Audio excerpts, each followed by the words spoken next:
A questão de hoje ela trata basicamente isso, as questões críticas na construção de uma organização, né, que trabalha de modo eficaz, em harmonia e onde as pessoas têm realização individual, né, que é uma coisa muito importante, né.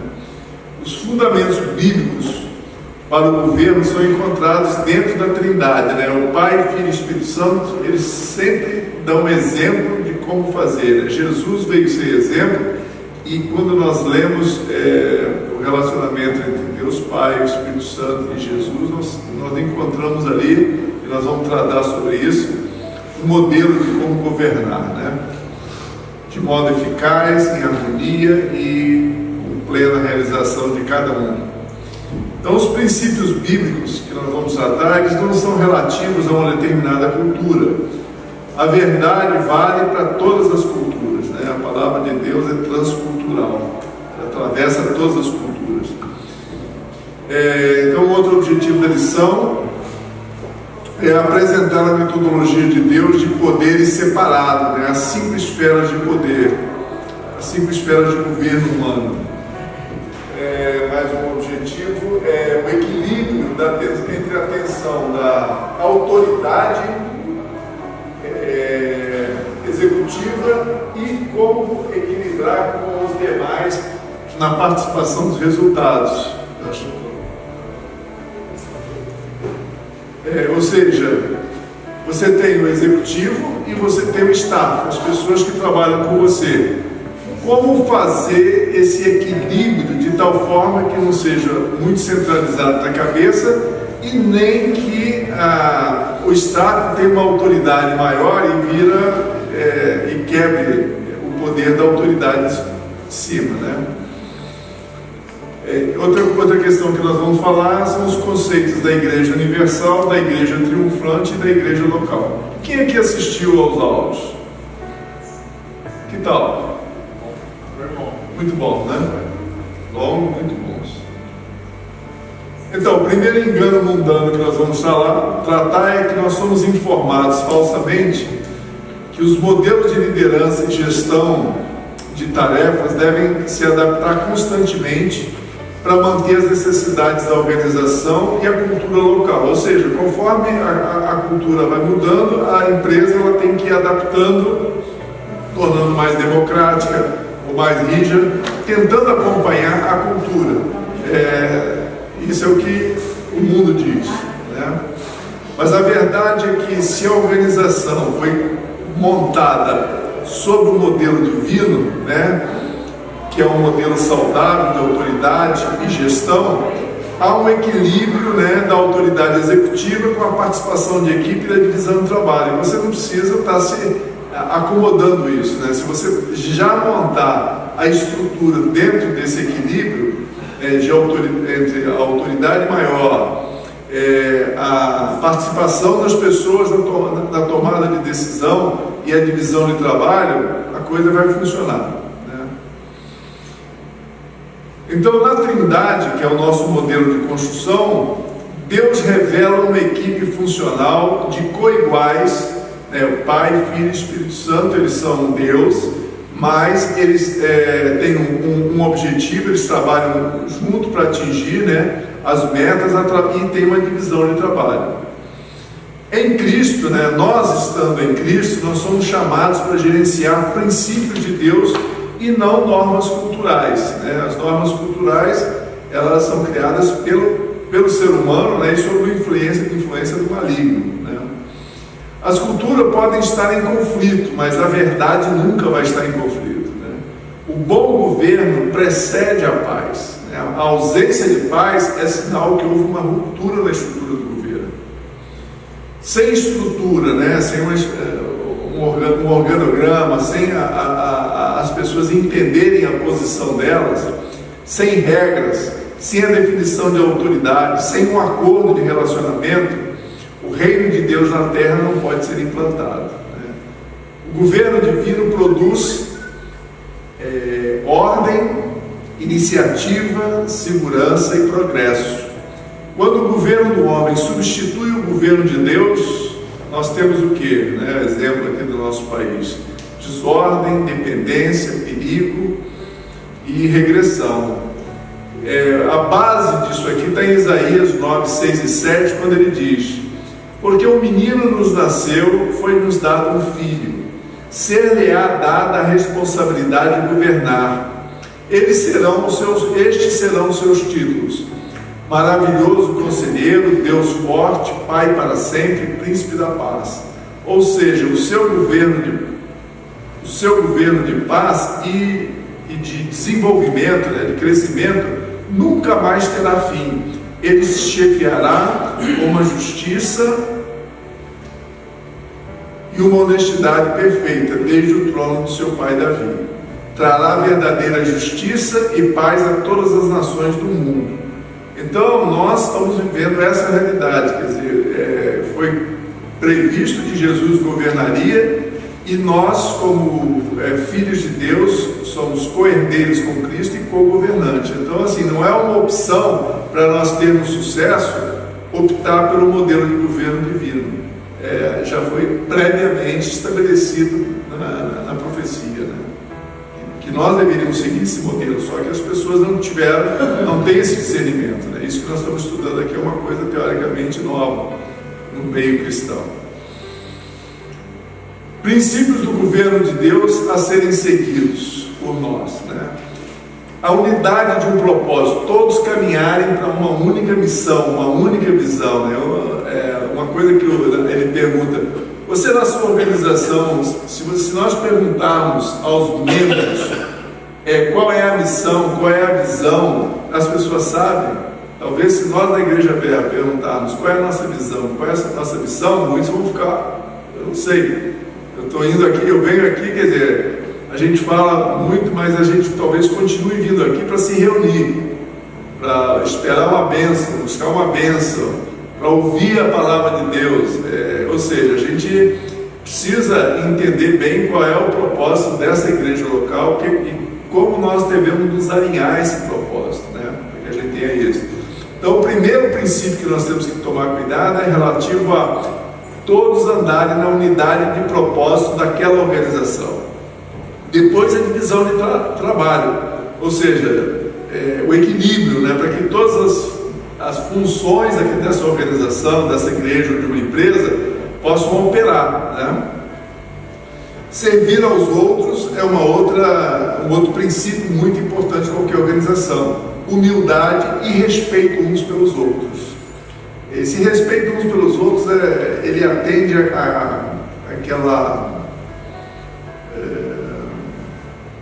aquele princípio, né, que é a regra de ouro: faça aos outros o que quer que façam a vocês.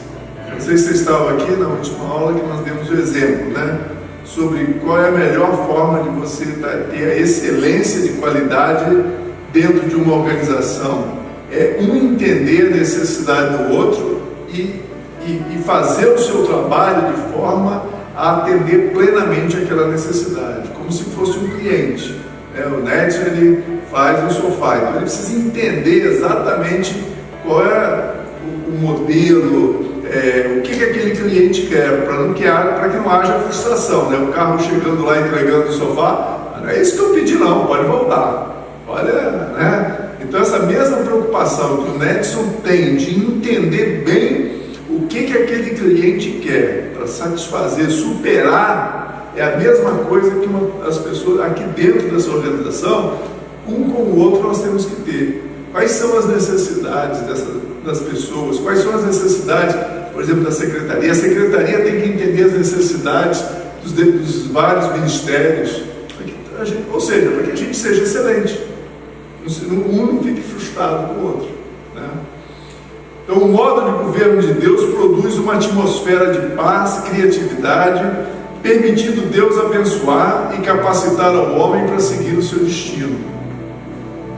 No novo nascimento, ou seja, quando nós estamos em Cristo, há transferência da lealdade de um governo do ego, em que eu sirvo a Satanás, né, indiretamente, para o governo de Deus e do seu reino, né? Então eu transfiro o governo em que eu governo para o meu ego, para me servir ou servir a Satanás, para o governo de Deus, em que eu me torne servo de todos.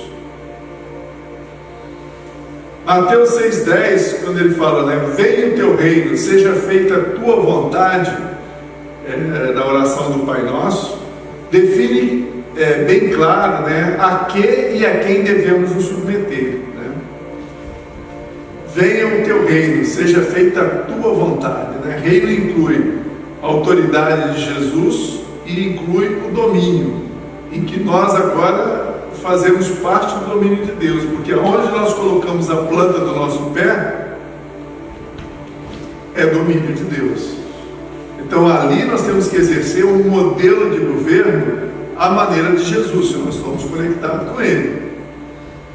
Cristo se submete à autoridade do Pai, mesmo sendo Deus. Agora eu vou falar algumas verdades, e se para algum de vocês essas verdades não forem claras, eu peço que vocês levantem a mão e nós vamos ver as escrituras que tratam ela. Nós não podemos passar dessa etapa sem que isso seja claro para todos.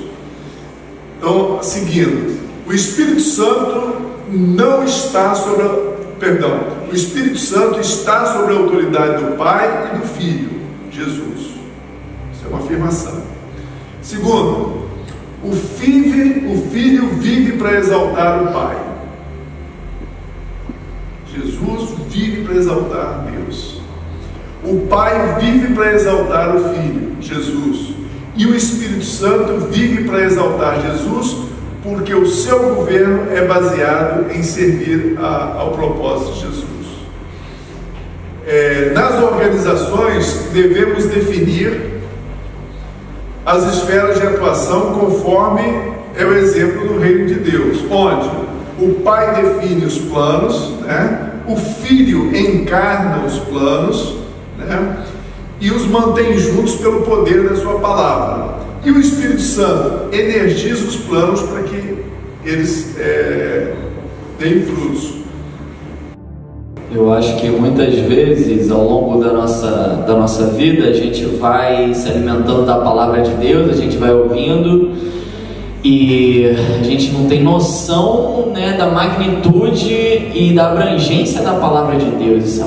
Isso é muito verdade. A gente não sabe, poxa, beleza, a Trindade é bacana, poxa, Pai, Filho, Espírito Santo, muito legal, mas o quanto que a gente imaginava, eu pelo menos eu não imaginava, por mais que eu tenha bastante tempo de igreja, que assim, a gente sai, mas de uma forma muito rasa, que tudo que Deus já governava através do seu Filho, do Espírito Santo, Ele já governava, e ali Ele estabelecia um exemplo de como a gente deve governar, como o nosso país deve governar e como a gente deve governar nossas empresas, nossa casa, nossa família. É muito profundo, não é uma coisa simples, é uma coisa muito profunda que a gente não se atém. Se a gente se tivesse, a nossa igreja, quando eu digo a nossa igreja, eu digo a igreja de Cristo, teria que ser referência para todo mundo. Não é. Infelizmente a gente tem relacionamentos destruídos, a gente tem casamentos, a gente tem pessoas que não conduzem a sua empresa do modo como Deus quer. A gente tem, enfim, nós devemos ser referência em tudo que é bom, em tudo que é próspero, e a gente não é. E a consequência disso tudo é isso que a gente está vendo. No governo de Deus, ele produz o que você falou, Sérgio? Produz ordem, produz iniciativa. O governo de Deus produz mais o que? Paz. O governo de Deus, ele produz também iniciativa, segurança. O governo de Deus produz progresso. E a gente olha para o nosso país hoje, qual é o cenário que a gente tem? O que a gente observa nisso tudo? Ordem ou desordem? Vamos lá, um por um. Ordem ou desordem? Caos. Por que caos? Outro dia eu estava vendo uma pegadinha de um cara que era... achei engraçado. O cara era a pegadinha dele sendo flanelinha, e aí tinha um carro de polícia parado, e chegou o cara, olha só, você não pode parar aqui o carro, a viatura aqui não. Aí o cara, não, você quer, não pode. O policial fala, não, você não pode parar a sua viatura aí não. Então se você quiser separar, tem que pagar R$5 a hora aqui pra mim.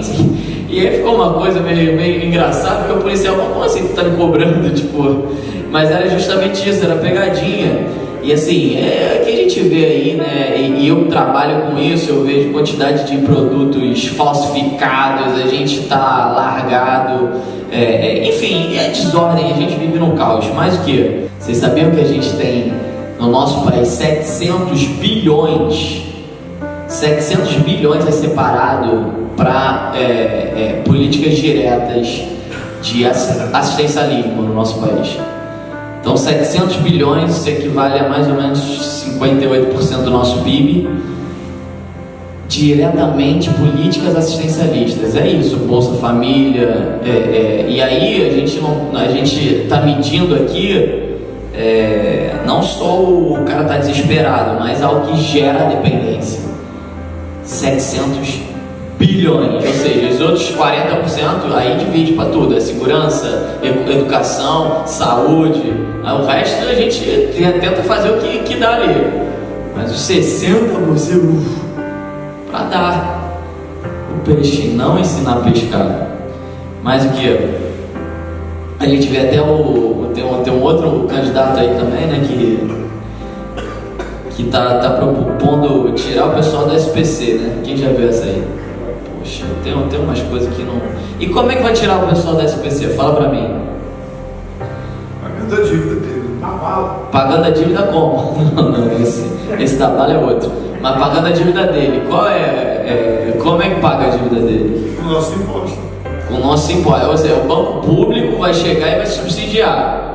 Né? E tem estudos que dizem, né, que os bancos públicos, ou seja, o nosso imposto mesmo, o cara está endividado lá e aí a gente vai ter que pagar indiretamente. E tem estudos que dizem que, por exemplo, Minha Casa Minha Vida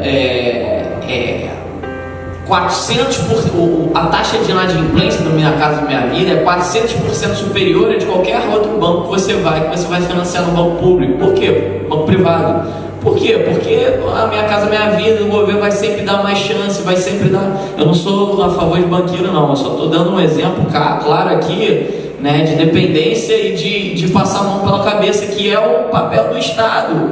Quando essas questões usurpam, né, uma das formas de governo que o Sérgio vai falar aqui, a gente vai falar daqui a pouco, quando usurpa, ou seja, o governo civil ele cresce em cima do governo individual, é isso, né? Ele começa a usurpar, não, eu sou o seu dono aqui, você vai me prestar contas, eu sou o seu Deus. E tudo acontece. Falência, regressão, né? A gente hoje tem mais de... Tem 1 milhão de empresas por ano, elas são fechadas no Brasil. É muita coisa. E se você for ver também, Brasil e Chile... Uma comparação bem esdrúxula, mas o Brasil e o Chile, poxa, se você for ver taxa per capita, a gente vê o quanto que aquele país, ele, poxa, atingiu o progresso e nós estamos aqui patinando, crescimento baixo, tudo por quê? Porque são consequências das nossas escolhas, são consequências das nossas atitudes, são consequências do pecado, e isso está intrínseco na nossa sociedade, é reflexo. Outro dia eu estava conversando com o Rodrigo essa questão, né, de povo cevado, né? Vocês viram aquele artigo que fala da história de como é que alguém aqui postou sobre como se ceva como se domestica um porco selvagem. Alguém viu isso? Não. Bom, alguém aqui já pescou no rio, como é que você faz? Os peixes normalmente eles saem para conseguir a sua comida. Aí o que as pessoas fazem? Pegam, botam num determinado local uma espiga de milho amarrada numa madeira, ou se não uma raiz de uma mandioca. O peixe fica contente, fica ali comendo semanas, né? Comida grátis, fácil, não precisa mais. Aí você faz isso durante uma semana. O peixe, para ali. Aí se chama cevar o peixe. Aí um belo dia você tira a espiga naquele horário dele comer, no almoço dele, e você joga o anzol. O peixe feliz da vida, mansinho, bobinho, vai lá e puf, morde, e você pega o peixe facilmente. Isso é que se chama cevar um lugar do rio. É assim que se domestica, faz a domesticação de animais selvagens de um modo geral. E eu acho que no Brasil, o que eu vejo, pelo menos é de São Paulo para cima, é um povo cevado. Primeiro pelos coronéis, aprenderam a trocar comida por trabalho, né? Não exige muito, mas também não paga muito. E de São Paulo para baixo é um povo livre. Trouxe uma cultura da Europa, alemães, italianos e tal. Agora dali para cima é um povo cevado, um povo que quer a facilidade. Então esse é o resultado de que nós temos fruto de um governo socialista, comunista, que faz a mesma coisa. Primeiro eram os coronéis que cevavam seus empregados para votar neles, né? Votar nos candidatos deles que iam conseguir benefícios para eles em Brasília. E hoje, mas eles faziam isso com o dinheiro deles. Depois eles conseguiam contratos, tal, ficavam ricos. Aí comprava panela, dava para os caras felizes da vida, né? Pelo menos no interior era isso. O cara trocava voto por panela. Hoje, cara, ele não precisa nem botar o dinheiro no bolso dele. Ele usa o nosso imposto, né, para comprar as panelas para o povo. E não é panela, né? É uma senhora panela de aço inox, né? Que é Bolsa Família. É um valor que dá para comprar muita panela. Então, assim, né? O que nós estamos aqui falando nesse curso é que isso nós também temos que tomar cuidado, que acontece também na igreja. A maioria das igrejas nós temos crentes cevados. O pastor cria toda uma cultura, né, para cevar o povo para ir lá, levar o dízimo, para não ler a Bíblia, chega no final, recebe uma bênção, vai embora, aí leva a vida dele do jeito que ele quer levar de segunda a sexta. É a repetição do modelo. Nós não vivemos num mundo livre em que as pessoas entendem quem elas são, o que elas estão fazendo. Por isso que é muito importante que aqui nessa igreja, pelo menos, nós saibamos qual é a missão dessa igreja, qual é a visão dessa igreja. Porque senão a gente há uma frustração. Chega o crente cevado aqui, querendo ouvir um show, chegar no final, receber um passe, e às vezes ele escuta uma palavra que é uma palavra de transformação, mas ele não quer ser transformado. Então hoje nós estamos aqui numa realidade de quebrar esse paradigma. E começa onde? Como nós vamos ver? Começa dentro de nós. Começa dentro de nós. Dentro da nossa casa, nos nossos negócios, nossos relacionamentos. Vai ser, ia concluir? Então, ao próximo engano, né? Somos informados falsamente que o autoritarismo é a marca do cristianismo. Legalidade. E por isso não se aplica no uso moderno da autoridade no local de trabalho ou nas estruturas de gestão. A verdade é que saúde organizacional e lucro no longo prazo é o resultado de um bom governo, né? Então, o modelo de governo divino produz proprietários, como nós já falamos, né? Pessoas com cabeça de proprietários, que pensam como proprietários, né? Ele produz o empoderamento das pessoas, não há medo de empoderar as pessoas, né?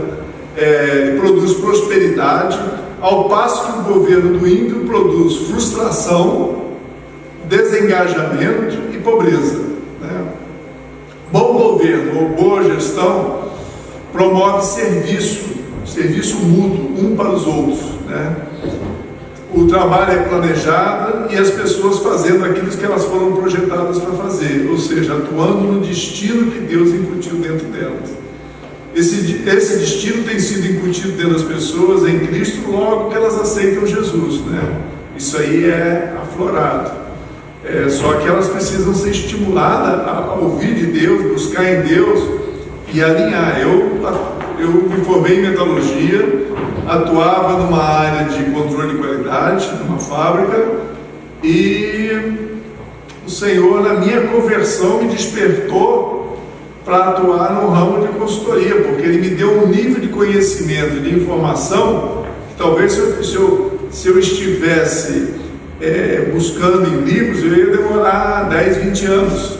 E numa manhã, o Senhor me tomou, me levou, me deu revelação e já abriu a porta para mim ser o responsável por uma empresa de consultoria, simplesmente uma das maiores empresas do Brasil, que era a Escavagino, fabricava navios.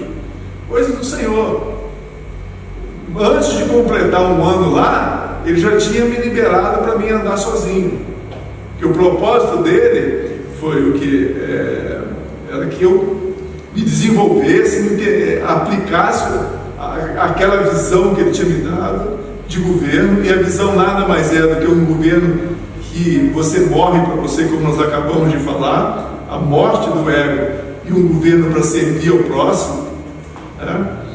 E eu trabalhei só com isso, 26 empresas, sucesso em 26 empresas, uma empresa que faturava 500 toneladas em média por mês, foi a 3.500, e quebrou porque quis, isso em 5 anos, e ela quebrou porque quis ir a 5.000, ou seja, para produzir 5.000, ela teria que quebrar 50% do mercado. Você não é você produzir 5.000, para você produzir, você que fabricava 500, você tomou 4.500, você queria tomar 4.500 toneladas de osso, essas outras quebraram. Para ela sair de 500 para 3.500, ela quebrou um montão.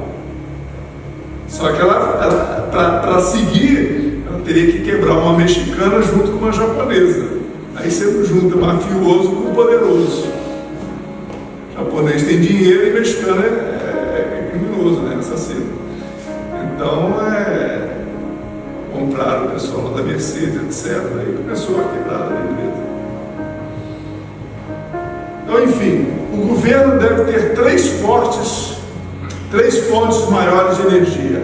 A primeira, a autoridade resultando do pacto com aqueles que estão no poder. No nosso caso, Jesus.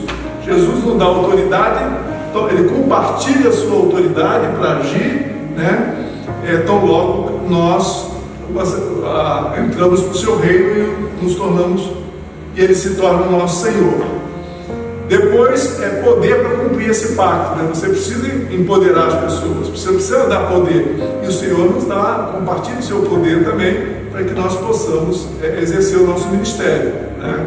Quando a gente ora para uma pessoa, ressuscita, ora para uma pessoa, ela é curada, isso não é nosso poder, o poder que Deus nos deu para exercer o nosso ministério, né? De estender o reino dele, de evangelizar, etc. E o governo deve operar através de um comissionamento, ou seja, uma fé que você recebe para você exercer no seu destino, né? Quando a paz, a produtividade e o crescimento interno e externo diminui dentro de qualquer organização, significa que houve uma ruptura no seu núcleo. O governo, seguindo o projeto de Deus, funciona em conselho e sob uma liderança na função executiva, né? Isso é muito importante.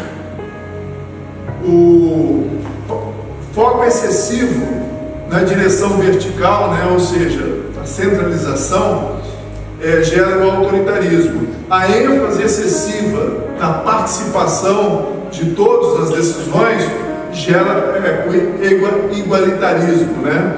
Ambos tiram da roda totalmente a eficácia do sistema de governo. Mas por que a gente não tem que ser nem vertical nem horizontal?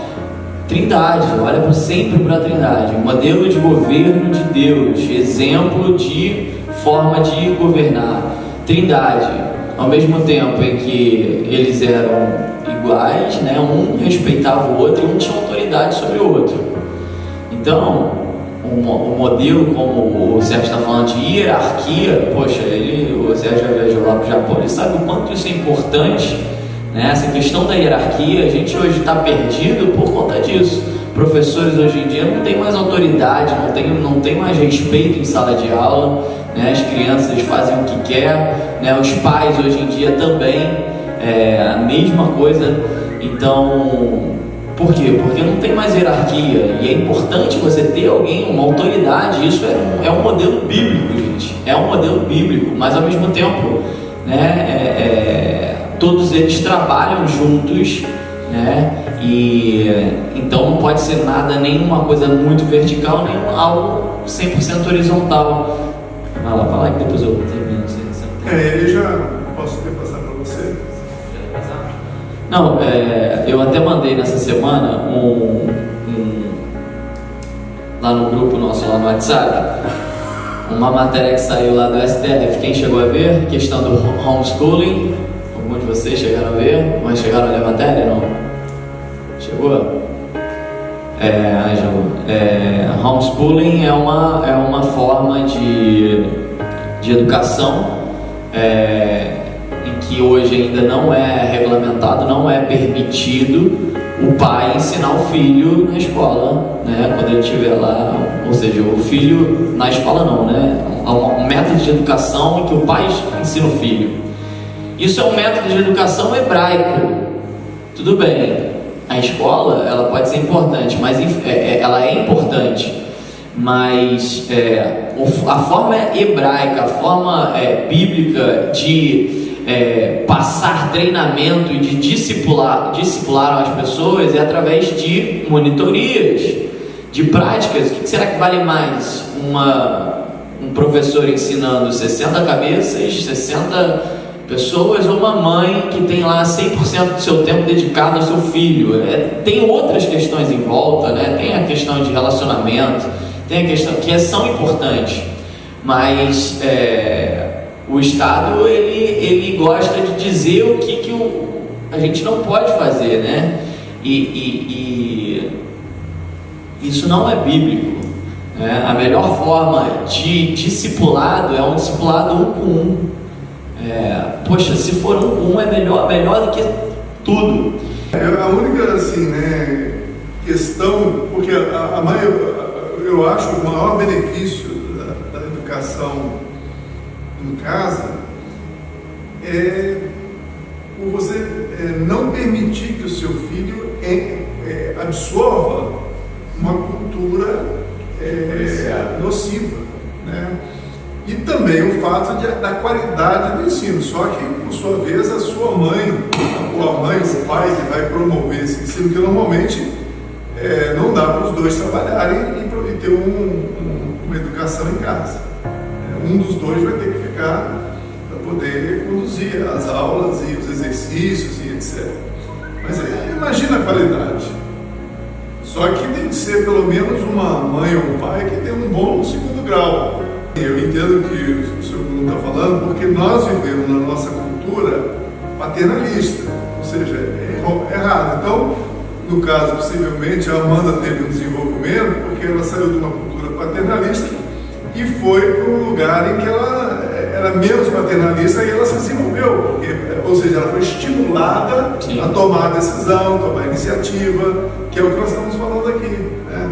Todo sistema em que você não estimula a responsabilidade, não estimula você cuidar de pessoas, cuidar de coisas. Uma criança tem que ser ensinada a arrumar as coisas dela, a administrar recursos o mais cedo possível.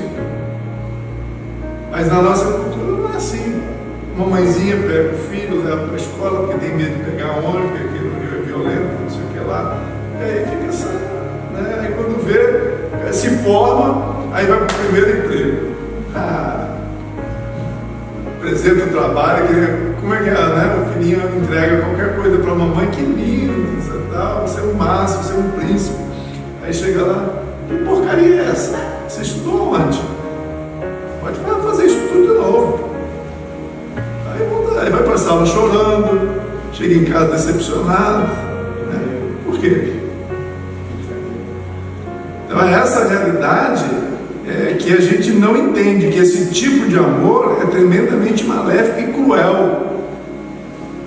Porque o mundo, na hora que chegar e receber esse bebezinho lá, vai dar uma lambada. Deus, Ele nos ama, mas Ele nos prepara lições, testes, desafios o tempo todo, porque Ele quer o nosso crescimento.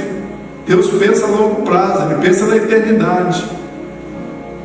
Ele precisa de nós, desculpa, Senhor, mas faz parte do plano dele que nós governemos com Ele.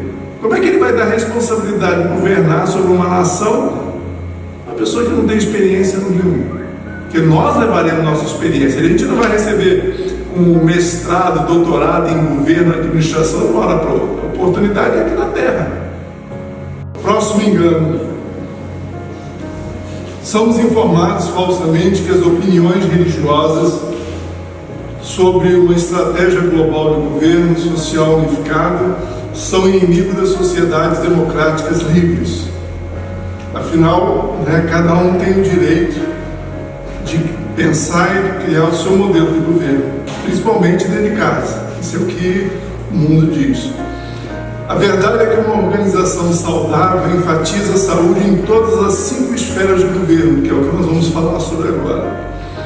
Sociedades democráticas livres só podem ter sucesso onde existe um governo ordenado por Deus, que segue os princípios de Deus, começando com um autogoverno sob a direção de Deus. Então, o que é um autogoverno? Pai nosso que estás no céu, santificado seja o vosso nome. Venha a nós o vosso reino, seja feita a tua vontade. Aonde? A tua vontade, na terra como é no céu. Mas essa vontade de Deus deve ser primeiro estabelecida aonde? Na nossa vida. Quando nós falamos, Senhor, eu te entrego a minha vida a ti, neste momento, a prioridade da minha vida tem que ser estabelecer o modelo de governo de Deus dentro de mim, para que eu possa apresentar pelo menos este corpo aqui diante de Deus como um sacrifício santo e agradável a Deus, que é o templo de Deus, Então isso é o beabá, e que nós, como eu estava falando, infelizmente não trabalhamos com os membros das igrejas. Domínio próprio. Quanto de nós passamos vergonha às vezes com vizinhos porque nós não temos domínio próprio? Falamos em tom de voz alto, falamos coisas inadequadas, ou seja, a base da base de qualquer construção de sociedade está falhando porque nós não nos disciplinamos, nós não aprendemos isso. Domínio próprio, autogoverno. Qualquer sociedade saudável tem que começar com esse modelo de governo. Tem que começar com esse desafio, Então, as 5 esferas de funcionamento do governo são: primeiro, o autogoverno. A liberdade começa com o autogoverno sobre Deus, ou seja, sob a autoridade de Deus, que nos permite obedecer a Deus, tomando o controle de nós mesmos e submetendo todos os nossos desejos e poder à sua disciplina, que é o fruto do Espírito: mansidão, bondade, longanimidade. Governo da família, O marido é a autoridade no governo da família. Ele executa a função em conselho pleno com a sua esposa, A unidade familiar é o fundamento básico de construção de uma sociedade saudável. Problemas no autogoverno ou no governo da família acabam sob a autoridade do governo civil. Quantos aqui conseguem entender isso? Você vê como essa coisa é tão complicada que eu ministrei um casamento há 2 semanas, não sei se eu compartilhei aqui, que a noiva pediu, pelo amor de Deus, que eu não lesse Gálatas, Efésios, onde fala que vós, esposas, sejam submissas ao vosso marido. Ela disse que ela me prometia que ela ia ser submissa ao marido dela, mas que eu não falasse isso na cerimônia de casamento, porque ela tinha vergonha das suas amigas. Agora, por que as mulheres se sentem humilhadas com essa escritura? Porque o modelo de governo no mundo, em que você é a autoridade, é o chefe, você manda e os outros obedecem. E esse não é o modelo que nós estamos aprendendo de Deus, onde é um governo de coiguais. Porque se você ler essa escritura que o Espírito Santo manda as esposas serem submissas aos maridos, um versículo anterior ele fala: e sede submissos uns aos outros. Então o marido, ele deve, por ele ser autoridade, como Deus é autoridade sobre Jesus e o Espírito Santo, ele deve viver para exaltar a esposa, para fazer a esposa atingir o seu pleno potencial. O modelo que nós copiamos no mundo de governo é o da pirâmide, em que você está em cima e todo mundo tem que servir. E aí a mulher fala: peraí, eu vou ser capacho a vida toda? Que é o que elas reclamam. Agora, se você inverter essa pirâmide em quem tem mais autoridade, tem mais responsabilidade, e ele tem a responsabilidade de levar todo mundo ao pleno potencial, esposa e filhos, ninguém vai ter problema de submeter. O problema é que você chega do mundo com um modelo. Aí o cara fala: pô, Maria, no mundo resolveu isso, ninguém manda mais em ninguém, todo mundo é igual. O mundo já resolveu isso. É uma cobra de duas cabeças dentro de casa, certo? Agora, vem para o reino de Deus. Aqui não, aqui o marido é autoridade, aqui o marido é o cabeça. Caramba, então eu prefiro estar no mundo, porque no mundo eu não vou ser subjugada. Fácil de entender. Agora, se você explicar para os dois que o fato dele ser autoridade maior significa que ele tem que trabalhar mais, servir mais, aí o cara já falou: então vamos voltar para o modelo do mundo que a gente é igual, responsabilidade igual. É muito comum o subordinado: não, peraí, por que você manda em mim? Aí o cara tem que dizer: não, porque eu sou teu chefe. Aí é renovação da mente. Na igreja, quem é você para me falar para fazer tal coisa? Você tem que pedir com o maior cuidado, quando deveria ser uma coisa natural. Então, quando você não consegue se autodisciplinar, quando você não consegue estabelecer dentro da sua casa um modelo de governo de Deus, você vai ter filhos rebeldes, você vai ter conflito esposa-marido, que vai acabar onde? Na polícia, que vai acabar no juízo, que vai acabar na cadeia, né? Que é o que ele fala aqui. Então, governo da igreja. O governo da igreja funciona extralocalmente por meio dos dons ministeriais: apóstolos, profetas, evangelistas, mestres e pastores. Então, a igreja de Deus, ela atua através dos dons ministeriais, né? Por exemplo, aquele eunuco estava tentando ler a Bíblia. Aí o Filipe percebeu e tal, se aproximou dele e ajudou ele. A igreja estava atuando ali, né? Isso é a ideia da igreja universal, que nós vamos ver daqui a pouco. Ela atua através dos ministérios, dos dons ministeriais. Agora, na igreja local, o governo já é diferente. Tem um presbítero que ele pode ser pastor, ele pode ser professor, mestre, ou não. Ele pode dizer o que é um dom ministerial. É algo que é nato. Eu posso profetizar, mas eu não sou um profeta.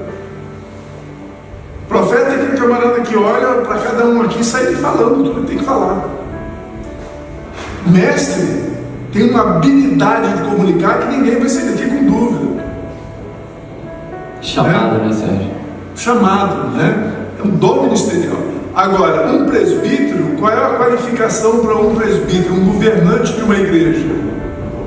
É o mesmo da qualificação de um líder de uma casa. Ele tem que ser o quê? Um bom líder de casa. Os vizinhos têm que falar bem dele. Essa é a qualificação. Não é que ele tenha feito seminário, porque é uma posição de governo. Então, se ele governa bem a sua casa, ele pode ser um presbítero ou um diácono, que tem funções similares, né? De administração, coisas mais espirituais e outras coisas mais materiais. Então, os 5 dons ministeriais têm interface localmente, ou seja, eles podem atuar aqui, né? E essa localmente pode ajudar os filhos de Deus a atingir a maturidade.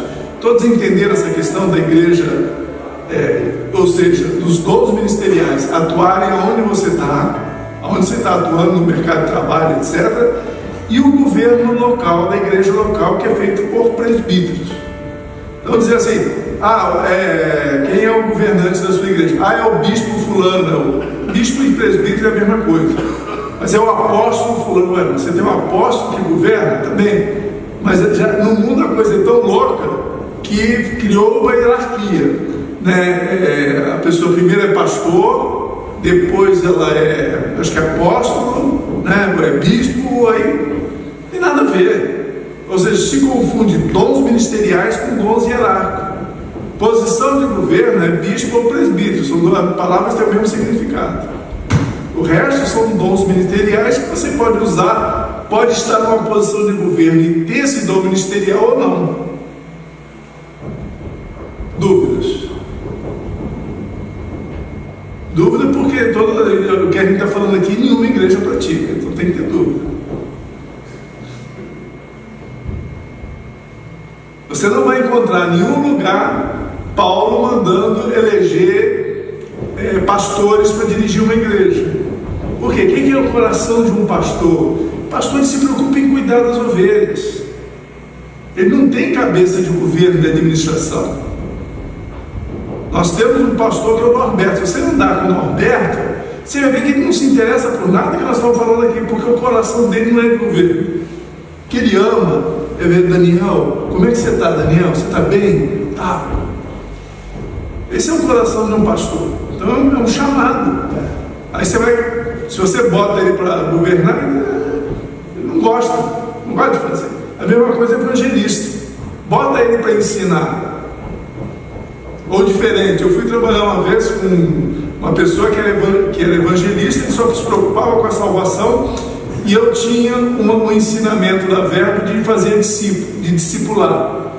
Ele achava que eu perdia tempo ensinando uma pessoa, se eu podia estar falando para 10, 20, 30. Chegou um momento que eu falei, cara, eu estou sendo subversivo na tua igreja, cara. Não posso continuar. Porque é diferente, ou seja, ele era um evangelista. Então, está errado?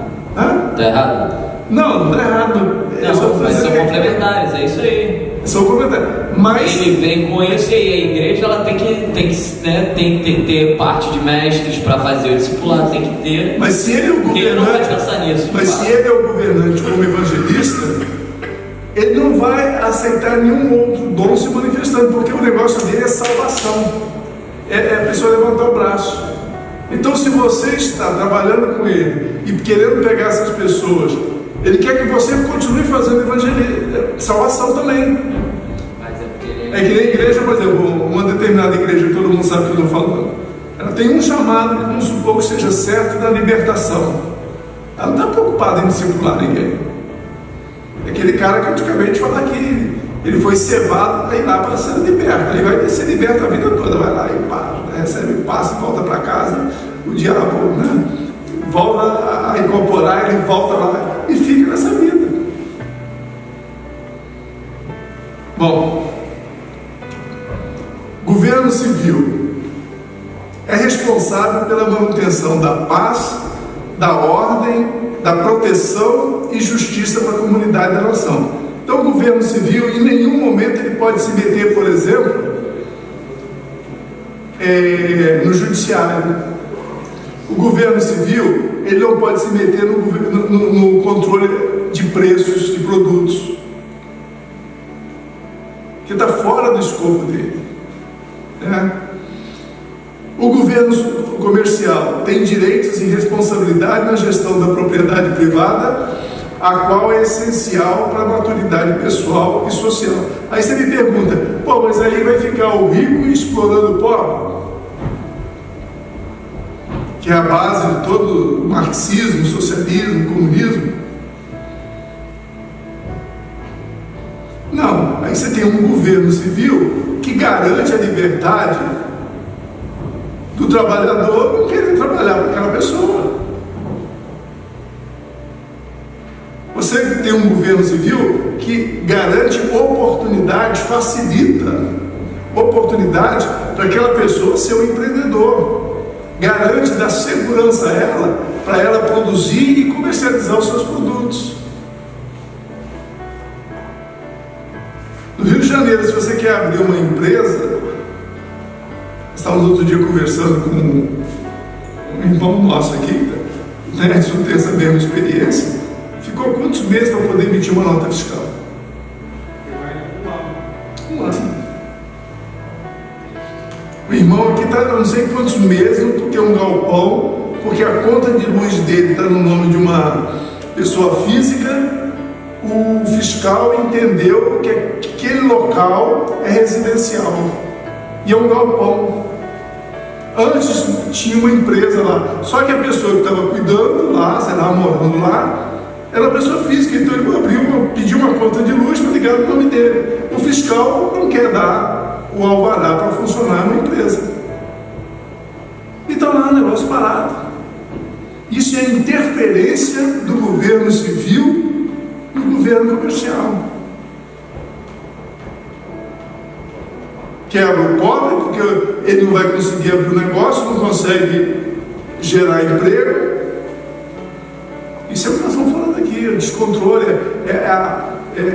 é um governo interferindo onde não deve interferir, deixando de fazer o papel dele. Tirania é isso, ocorre quando uma esfera de governo sobrepõe sua autoridade sobre outra esfera de governo. Isso é uma tirania, você fica amarrado, engessado. E sobrepõe também os limites estabelecidos para ela funcionar, né? A liberdade verdadeira, né? E como a tirania trabalha para destruí-la. A liberdade é definida como uma condição de paz, harmonia e produtividade resultante de um governo bíblico, ou seja, onde o governo onde Deus está funcionando, os princípios de Deus estão funcionando. Liberdade significa servir aos propósitos de Deus sem os obstáculos do pecado. Eu me tornei livre quando eu não precisava mais pecar. Eu não era obrigado mais a pecar. Como assim ser obrigado a pecar? Eu não conseguia viver sem pecar. Eu não conseguia viver sem contar uma mentira. Eu já contei para vocês que eu fui obrigado uma vez a quase comer um sanduíche desse tamanho depois de sair de um rodízio. Não? Eu estava no lago de Bariloche, rapidinho, passeando. Tinha acabado de sair de uma churrascaria, eu tinha viajado de carona, cheguei na Argentina e com $200 eu fiz 34 mil pesos. Era uma fortuna. Viajei de avião, comprei casaco de antílope, mandei fazer. Bom, saí dessa churrascaria, assim, quase não conseguia andar, fui fazendo a digestão ali. Aí tinha 2 ciganas sentadas à beira do lago. Aí elas me vêm, posso ler sua mão? Eu falei, se você quiser ler minha mão, você pode ler, mas eu não tenho dinheiro. Aí ela ficou com pena. Senta aqui. Aí eu sentei do lado delas. Aí ela abriu uma bolsa lá. Elas tinham ido, talvez, na mesma churrascaria. Só que elas, por ser cigano, não puderam ficar lá dentro. Né? Compraram lá num pote cheio de carnes cortadas. Prepararam, pegaram uma bisnaga, partiram ao meio um sanduíche desse tamanho. E me perguntaram, você já almoçou? Eu falei, não. Eu não falava a verdade. Então, coitado, não tem dinheiro, não almoçou. Fizeram um sanduíche desse tamanho. E na hora que eu botei aquele sanduíche na boca para descer a primeira dentada, eu não conseguia falar a verdade, gente. Porque não era o problema dizer, já almocei.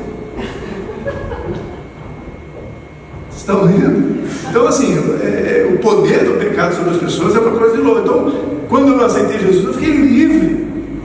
Eu não conseguia falar uma palavra se não fosse palavrão junto. Fiquei livre disso. Isso é a liberdade que Deus nos dá. É tirar o poder do pecado dentro de nós. Então, liberdade significa servir aos propósitos de Deus sem os obstáculos do pecado. Tirania ocorre pelo acúmulo ilegal de poder, pelo líder ou pelo excesso de direitos dos subordinados, que é a rebelião. Ou quando uma esfera de governo tem mais autoridade, né, tem mais poder em detrimento da outra, como nós acabamos de falar, né? O governo civil interferindo no governo comercial. Então, assim, concluindo, há 5 grandes estratégias para nós construirmos uma nação próspera, né? Uma nação de Deus. Primeiro, a liberdade começa com o autogoverno, a gente ficar livre do poder do pecado para poder ser um potencial na mão de Deus, ser criativo, ser saudável, né? Segundo, a unidade familiar, né? A disciplina, a ordem dentro da casa é o fundamento básico para uma construção de uma sociedade saudável, né? A igreja local é o centro principal para a capacitação para o serviço cristão eficaz. A administração da propriedade privada é essencial para a maturidade pessoal e social, né? A gente já falou, já conversou bastante aqui. Então, a reconstrução de uma nação começa com a reconstrução das comunidades locais. Famílias saudáveis, comunidades locais saudáveis, uma nação saudável. Então, Daniel, antes de... Quando estava lendo isso aqui, eu comecei a pensar, né, o que isso se resume, né, essa questão de... A gente já deu algumas vezes, né?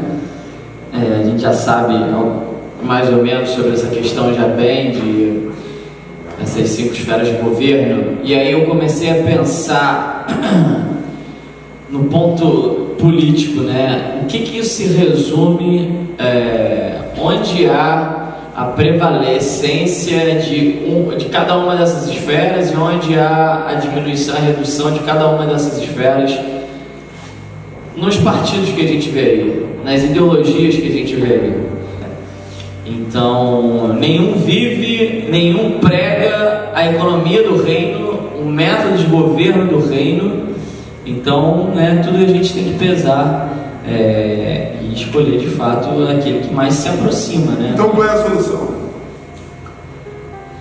Criarmos uma escola de políticos e trazer os políticos para virem assistir nossa aula aqui. Ou irmos para Brasília. Eu tive há pouco tempo, não sou não gosto de falar essas coisas não, mas eu estive conversando com alguns irmãos e a gente já tem levantado meio que um grupo de irmãos que estão nesse mesmo objetivo e assim, não sei se vão conseguir, né? Mas assim, que estão tem algumas coisas que tem que avançar e a gente também tem que avançar muito, mas tem o objetivo e tem em mente a cosmovisão cristã. Isso é muito legal. Então assim, o Sérgio já se reuniu, né, com amigos de políticos, eu já me reuni com alguns políticos. Então cabe a gente também influenciar, gente. Se vocês tiverem políticos, né, conhecidos, conversa com a gente, fala com a gente, para que a gente possa também interceder. Imagina, se um deles, estão lá no Congresso, a gente vai ter uma reunião lá no gabinete do Magno Malta. Então assim, a nossa escola é chamada para governar, é a eclesia mesmo. A gente precisa expandir nosso campo de influência. Então, se tiverem qualquer tipo de conversa com a gente, ou então vocês mesmos já levam lá e passam, né, a visão, a cosmovisão, não é de uma hora para outra, né? Mas é importante a gente criar grupos, né, um grupo de trabalho, um grupo intencional voltado também para a política, não só para negócio, mas também para a política, de tomar conta desse país. Então vamos lá, o último engano: somos informados falsamente que a igreja é o local onde os crentes se reúnem para adorar, cuidar um dos outros e executam o negócio da igreja.